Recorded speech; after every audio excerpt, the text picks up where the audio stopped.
What's going on, everyone? This is Dustin Stelzer with another episode of Electrician U, and today we're going to talk about fault detecting overcurrent protection devices, mainly arc fault, GFI, and dual function breakers.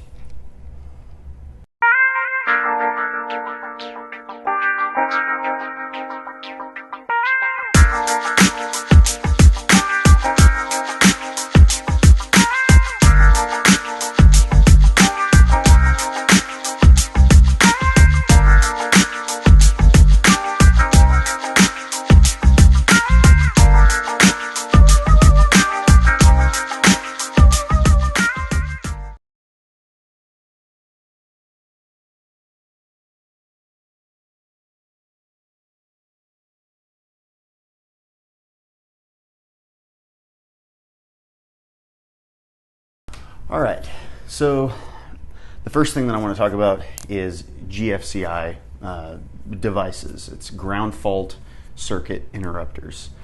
So a GFCI comes in a lot of different fashions. You use it in a few different types of places. You're probably more prone to come across this in your bathroom or out in your garage or outside somewhere on the exterior of your house. But what a ground fault circuit interrupter does, or a GFCI, is it detects a ground fault, meaning a fault to ground, where a hot wire, or what we would call an ungrounded conductor, if you're reading through code, where a hot wire comes in contact with a ground wire, or an ungrounded conductor.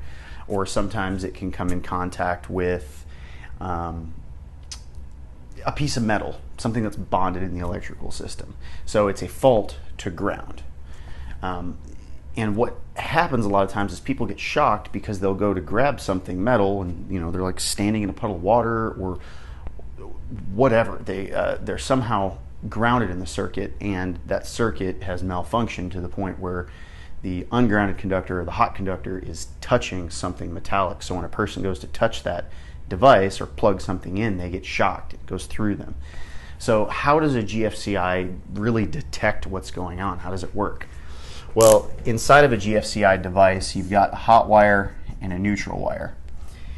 And there's a current transformer inside of this thing where the neutral goes through to the load and back out to the hot. So you have current that's going through this device. Well, the black, ungrounded, or hot wire should have the same amount of current on it as the white or grounded conductor does. You're going through this load, so the amount of current going through the load should be the exact same all the time. There should be no difference between these two.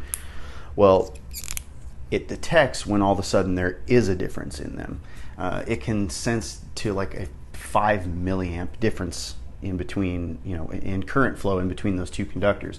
And when it does that, within like a tenth of a millisecond, it shuts that breaker off. So what it's doing is it's basically mechanically saying, if for some reason current is taking a different path than it should be taking, I'm going to shut off. Because the only path that current should be going is through this load. So if current somehow is traveling on this black and then ends up like going to ground, you're going to have a certain amount of current going in on the hot, and you're going to have a certain amount of current going back on the neutral, but it's not going to be as much because it's going to have found a different path back to the source of where that power came from. So there's going to be an imbalance. So that's how a GFCI works. Now the next one that I'm going to talk about is AFCI. Oh, before I do that, let me show you an example of a GFCI breaker. So this is a square D breaker. It's got a yellow button on them. They're not all yellow. Some are white, some are green. It just depends on like what era of wiring. But as you'll notice, there's a pigtail that comes off the end of this. And down here, there's a neutral screw and a hot screw. So the hot screw, your circuit is going to come in. The black's going to go on your hot screw. Your neutral, from that same circuit, from that piece of 12-2 or whatever you ran, is going to hit this breaker. It's not going to go to the panel. That's the weird thing about them. This pigtail right here is going to go to the panel.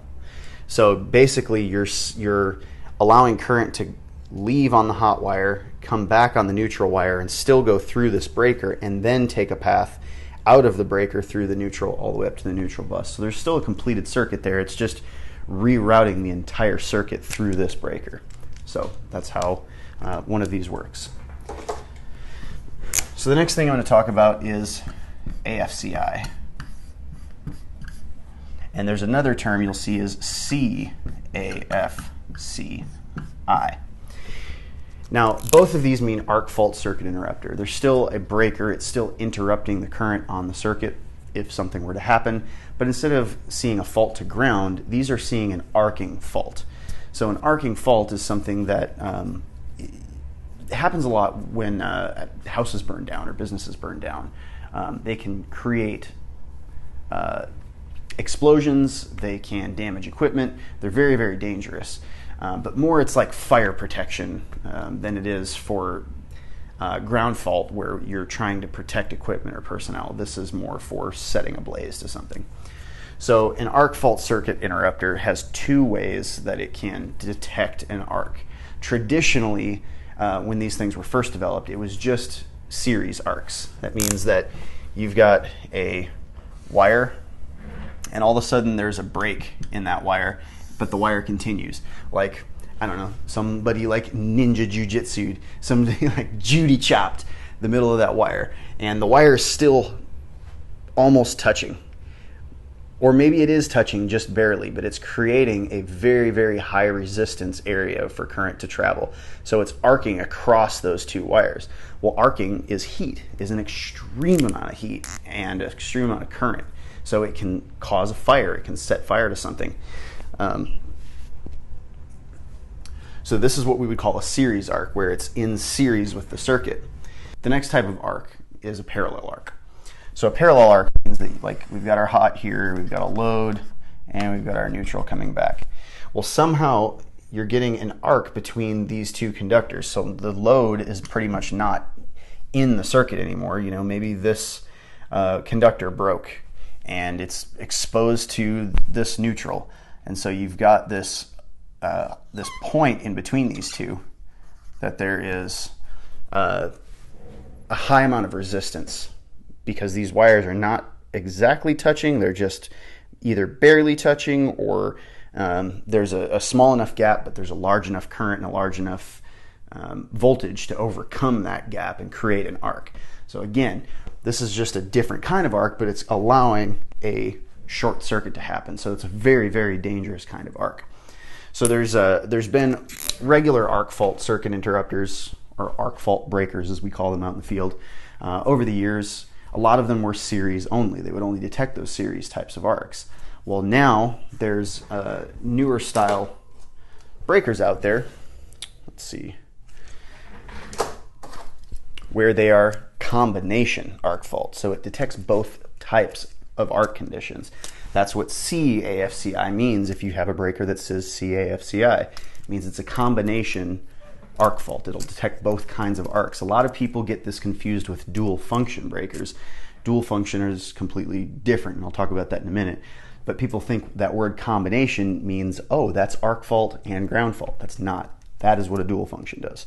So in this particular example, we've got a combination arc fault breaker. And if I were to hook this whole thing up, it's still got a pigtail on it. So you would wire this the same way as that GFI breaker that I was telling you. You bring your hot that goes out to your circuit into the gold screw. Your silver screw would be your neutral that goes out to the circuit. And then this pigtail would get hooked up in the panel on the neutral bus. But it essentially does the same thing very differently. There's mathematic algorithms and like technology in this that's different from just the standard mechanical technology that's inside of a ground fault breaker. But this arc can tell the different characteristics between a parallel arc and a series arc. And so if you were to hook this thing up, you can actually see, like right here, it says PAR arc test, and this says SER arc test. So if I push this one way, I can test it and simulate a parallel arc situation and make sure that this breaker actually works.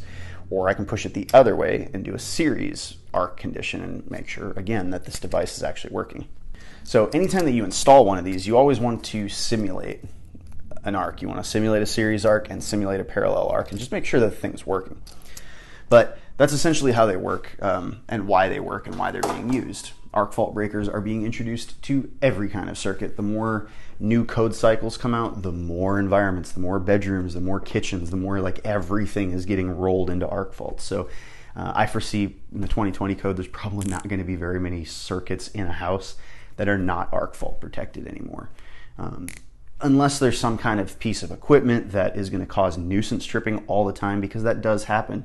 Just the nature of an induction motor or a switch. When you turn a switch on, there's a small arc that happens, and it doesn't really happen with most of the circuits that we're talking about. But like, say you have like a 30 amp motor and you're turning a switch, well, it's going to create an arc in there, and so that would trip an arc fault definitely. So there's still kind of developing technology around a lot of these inductive loads, or a lot of things that have a lot of current going through them, in being able to still power through the equipment and be able to recognize when an arc is dangerous, when it's not. So that's why we don't see a whole lot of two-pole, arc fault breakers, which is what this is. This is actually a GFI breaker, but it's a two-pole GFI. This is a 20 amp two-pole GFI. So it does all of its sensing. Instead of just on one circuit, it can do it on two circuits at a time, or on a 220 load. So same kind of thing. The last type of fault detecting overcurrent protection device, or fault detection breaker, that I'm going to talk about is the dual function. And we say DF. Dual function is a new thing within the last few years that we've had to start putting everywhere in residences. But it's a combination of both arc fault and ground fault. It can detect arcs in a circuit, and it can detect ground faults in a circuit. And there's some that can even do combination arc fault sensing and ground fault sensing. So they're really, really a good thing to have. There's not a lot of places in like most settings that you need to have a GFCI protection. It's usually around sources of water. That's the most common issue with people getting hurt, is that they're around water, they're standing in water, and they go to reach for something electrical and they end up getting shocked. They're making a connection to ground, and current's going through them, through the ground and back to the source, rather than taking the hot and neutral, the path that we've given it, to and from the panel. So dual function's really only something that if you're in an environment, like say you're in a kitchen, and per code all of the countertop plugs in a kitchen have to be ground fault protected. Well, if you look in kitchens and arc fault in code in the section that talks about arc fault, those plugs also have to be arc fault protected. So you could put an arc fault breaker in the panel, and then you could put an actual GFI device on the countertop that protects all the other plugs. That's a viable method too. But the dual function breakers and the GFCI breakers and the arc fault breakers, they're all relatively the same cost. So it's almost a little bit of a cheaper option, or a more economical option, if you just go with a dual function breaker for those. So that's it. That's the difference between GFCI, GFCI, AFCI, and AFGF, which is arc fault, ground fault, or what we just call dual function. So let me know if you guys have any questions. I'm going to crack these guys open and tear them apart and show you what's inside of them, so we can kind of break down the how they work a little bit better. But I love you all. Appreciate your attention. Thank you so much for watching, and I will see you in the next episode.